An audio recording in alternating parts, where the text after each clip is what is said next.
Hi Sean, how are you? Good, thanks. If we could start with your injury list, how is it looking? Well, I've got it here actually. It is a list, rather than me try and remember it because I always miss someone out. Try and be as quick fire as I can. So Callum Hudson-Odoi, he's made good progress. He's been on the grass with us this week, so he's certainly in consideration to be in the squad. So that's better news. Chris Wood's getting re-scanned, so we're checking up on that. But it's good news so far. That's just part of the process. There's nothing untoward about that. It's just a checkup. Douglas Luiz is making progress, but he's going to be a matter of time. It's not going to be instant. Angus Gunn is still recovering from a knee injury. Yeah, again, sort of straightforward, but going to take a bit of time. Dylan Backwards making good progress. He's on the grass, but not with us. So he's just with the medical side and the sports science side.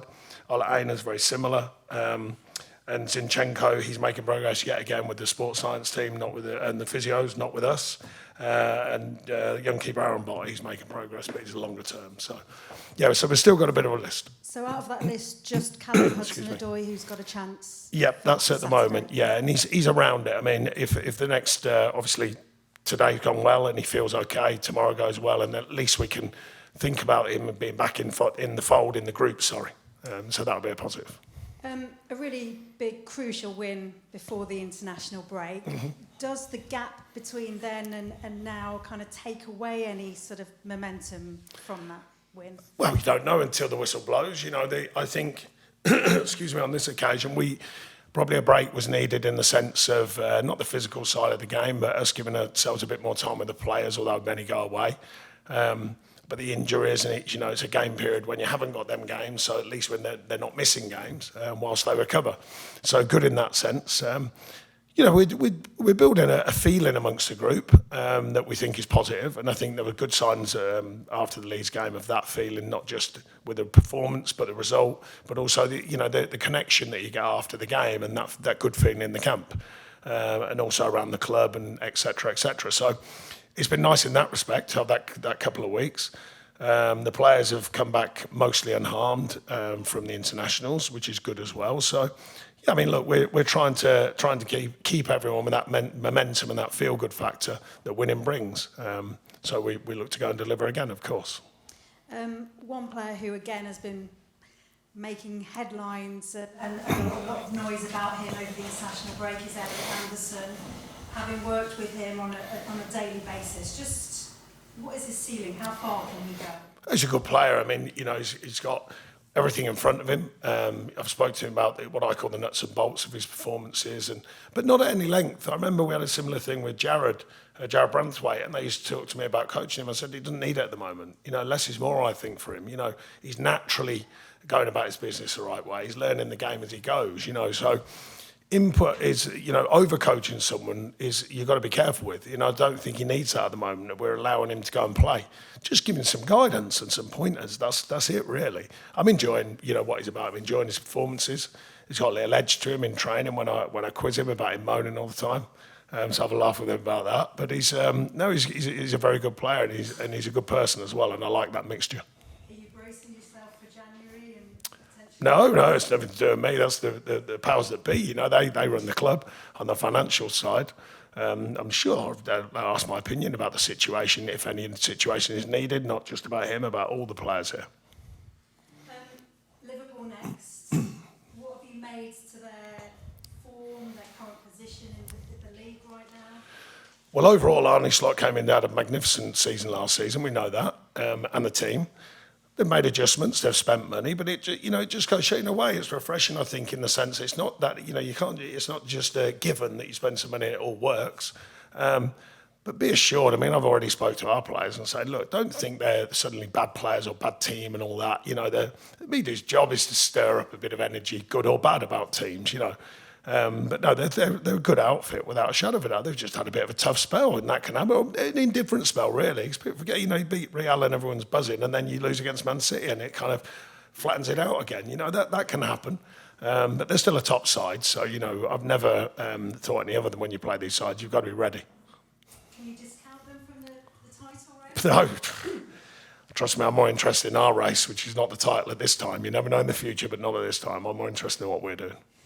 In terms of what you can do, obviously Forest had that brilliant win at Anfield last season. Yourself, you've had some good moments against Liverpool, Everton. You had that win with Burnley as well at Anfield. So do you take confidence from all of that? No, I think you want a team and yourself to be confident wherever you're going. I think, you can't guarantee these things, but, I think we've got a team that can compete, and that's a big thing I work with the groups. We want to be competitive in every game, no matter where we are, no matter what level we're playing at, cup, league, irrelevant. Every game means something, and we're beginning to build that mentality. Now, of course, after last season, I remember the performance and the result. You've got to deliver some of that as well, because like I said, these are still a good outfit. You've got to defend well, and you've got to play well. And whatever that style is, on that day, it was soak up and absorb and counter. Whether you're playing that style or more open, or you're trying to play long, short, you've got to be on your A game to beat these teams, particularly at their place. So we know that, and the players are aware of that. And are you getting close to your A game, do you think, in terms of what Well, you're asking for from these players? I think you're rubbing off on them. I think myself and the staff are rubbing off on them and each other. Some of the requirements are what we think is required for the way we want the team to operate. And I think there's been good signs of it over the 5. We stepped away from it in the one game when physically we were way off down at Bournemouth. But the other games, I think there's been a good sign of where we're intending to go with it. It's been good that we've been scoring more open goals, because there was a big noise about that, and looking more like keeping clean sheets. I know we haven't kept a clean sheet every game, but looking stronger, I think. Certainly the stats and the facts support that. So there's a good mixture, but we've got to continue it. It's not a one-off thing. It's just another step. Every time we win, it's another step. And I think we're building that mentality. Every day we can do something to improve and look stronger for the next game, and that's what we're trying to do. And obviously you've heard the injury list. When that gets fit again, I think that will help, because you get in-house competition, which is always important. And there's some very good players on that list. So, there's a good mixture, a healthy mixture, I think, currently. But the consistency is going to be important going forwards, both on the training ground and in performances. I'm obsessed with that word in football, because I know from my time, consistent performance, both individually and collectively, that's the thing that creates a team, real team, is staying on that high consistency, and that's what we're looking to do. Thank you. Thank you. Ivan, for PLP, please. Yeah, I don't think this is working, actually. I can hear you, don't worry. I never heard why they put these here on the TV, because I think you can hear me. As long as we can hear you. You touched on it already, that it was not on your watch that this club went to Anfield and had a real red letter day just around this time last year, around September, wasn't it? But that can be inspirational. Can it be inspirational again? The fans would certainly hope so. I'd like the fans to be inspired just by what we do generally, but I mean, if you do take a bigger name and create a good result, we were probably close. Maybe you could argue deserved something better against Manchester United, but we delivered a strong performance, I thought, in that game, and we're going to have to do that again. But no, I think we've got to be, the consistency I was just talking about is just in your own value as well. Not too high with the fact you're beating these teams. You want to beat these teams, but we want it to become more of the normal way of thinking. Not that that's easy. You want to create that atmosphere when you believe in going to beat these teams home and away. And that becomes a mindset. It's not like, hurrah, we've won the league because you beat someone who's a big name. It's more like, yeah, well, okay, we think we're good players. We think we're a good outfit. We want to challenge against these sides and grow and learn to beat them. And when we do beat them, not think it's all solved. Think, no, that's part of what we do now. So we're trying to build that mentality. It's not easy to get that mentality, but it's hard to explain. But in the first game here, very important for me as a manager against Porto. But I said, lads, that's it. It's one game. I haven't come here to manage for one game. I've come here to manage for hopefully a longer period. And that's important to me, that result. But what I'm saying is I want running around yelling and screaming and whooping. I want that to become a norm. When we beat someone who's a good opposition, go, right, lads, well done. And we go again, and then at the end of the season we reflect. So it's building that mentality, and we're in the process of doing that. What impact, can it have a good impact, in fact, after an international break? Does it have, you had to have, well, all Premier League clubs have had to experience 3 of them in quick succession. What impact does it have? We talked about momentum, or you did a couple of minutes ago, that you had a bit just before the break, gets interrupted. Can it be a good thing? Well, it can be anything, but a lot's talked about it, but it's only the fact of a fixture list. I've said to the players all along, you know the fixture, you know what's coming. Equally I've said it about the Europa League as well. You know what's coming. These are the fixtures. Well, equally, you know the breaks. You just try and plan for the breaks. The difference for this team is that they've had 3 different managers in that period of organising them breaks. You know, if I was a manager in the summer, that would have been pre-organised. So win or lose, this is what we're doing. This is the schedule. So they'd know all that. So it's not really about momentum's not a given. You know, you don't just win one game and go, right, you've got momentum. You know, but momentum is built. You know, and I think we're building something. So whether the international break is good, bad, or indifferent, we'll see. But it can't be just about an international break. You can't rely on an international break to build a momentum. You know, I think it's with our habits and what we do daily. That's the thing that builds momentum and belief. And then you've got to take that in to get results, of course. And that really, it just rubber stamps what you're doing on the training ground. So I'm trying to work with the players on the bigger picture whilst knowing that we've got to sort out the immediate picture. So that's the challenge, is sorting out what's happening now, but also making aware we think bigger than this. This is just the now moment. We're building on habits that are bigger than just the now moment. Liverpool is again, as you touched on, they've had by their standards, a poor run. But does that not make them more dangerous in a way right now? It can make them either or. You know, it's, as you can imagine, with my experiences and ups and downs in the Premier League and the amount of time I've had in it, you know, I've played teams who are apparently not in form and they've turned up. I've played teams that apparently fly in and they haven't turned up. So you have to be ready for you. You know, that's the thing. We obviously, you'll be well aware. I mean, I won't bore you with it, but the amount of analysis now and understanding we have about the opposition, they have about us and what the players know, you know, it's all out there. I mean, it's more or less open to the public now.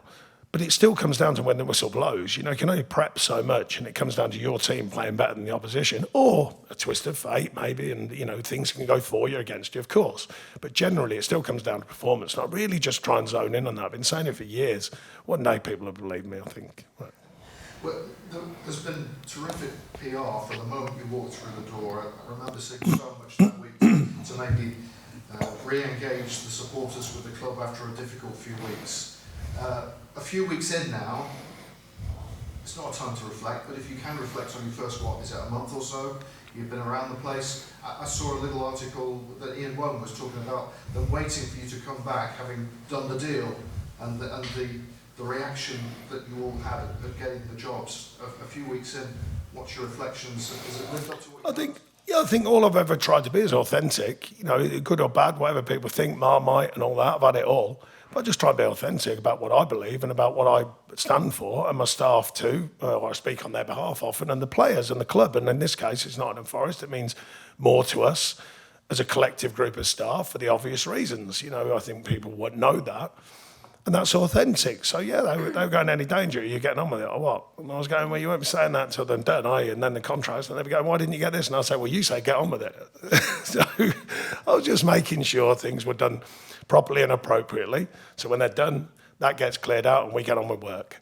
And all I'm interested in is Nottingham Forest Football Club, and so are they. I mean, that should be clear, and I think it is clear. That's the key to this situation. I haven't spoken endlessly about all my past or anything. I won't be doing. I'm more interested in what we can do here. That's of great value to all of us as a staff, and hopefully the team, of course, and the fans. And so far, so good, you feel?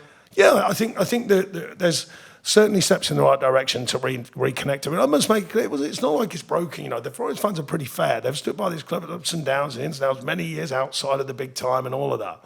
And they've still been coming, you know. I've seen it, you know. I've played here, I've managed here, I've coached here, etc., etc. Sorry, for opposition. And now I'm here as manager. So they've been pretty fair, you know, over the years. And I think last year just, you know, jettisoned into another period of life. And then actually they've had to, you know, the old parachute comes out and they slowly have softened a bit. But I think they know they've got people who care. And I'm not questioning anyone else who's ever been at this football club. But I don't think that can be questioned for the people, the staff, certainly, that are here. We do care. We care about what the club stands for as well as winning games. Thank you. Thanks, Ivan. Charlie for the BBC. Hiya. I don't think I need the symbolic microphone. Yeah, I can hear you. Chocolate teapot. Yeah, exactly that. Stick to Football podcast, I was listening to it this week. I know you're familiar with it. And they were talking about Liverpool being a club in crisis. What do you make of the crisis word? Well, I was on that podcast myself not so long ago, so they tend to pick snippets out and spin them round. So not them, people who listen to it. Look, they've got challenges like everyone in the Premier League. The difference of their challenge is, can you go and win again? That's a great challenge to have. Trust me, I'd much prefer that one than looking over our shoulder. So that's the challenge they've got, and that's a healthy challenge for them to have.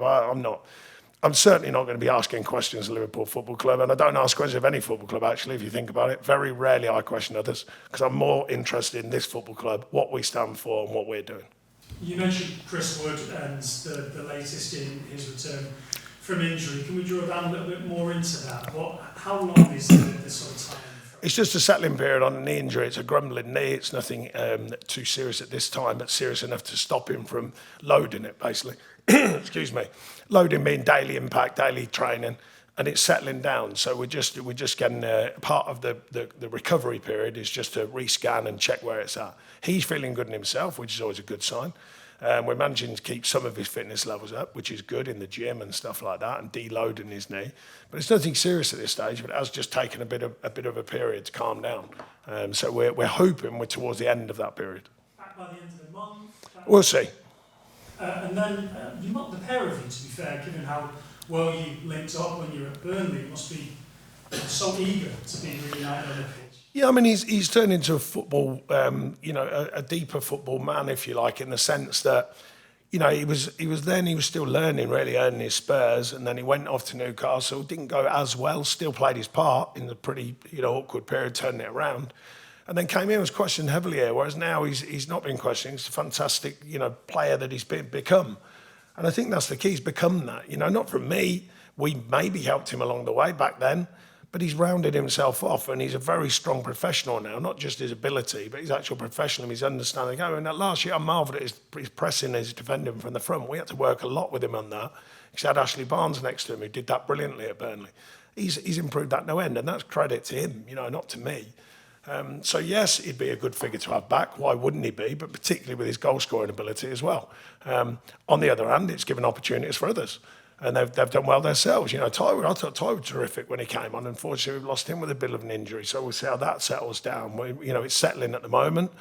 Igor's shown signs of what he can become. So the Callie's only got a few minutes. But, but like I said as well, in the bigger picture, they've got to sign players. And immediately everyone says, they've signed all these players. They're going to do this and that and the other. They've still got to develop into the Premier League. It's not an easy task, that. And some of them are doing really, really well.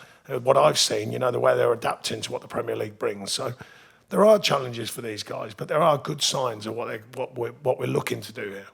Just finally for me, the very popular media narrative that we always try to keep moving along is January transfer window.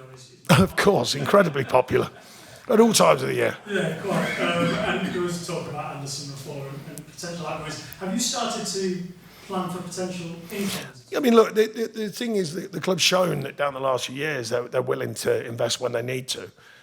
So certainly, but it's a constant thing. I've said this at all the clubs I've been at, because everyone presupposes you just go, right, let's wait for January. Of course we don't. The clubs, all clubs, by the way, certainly this one, it's constant, looking at players' availability.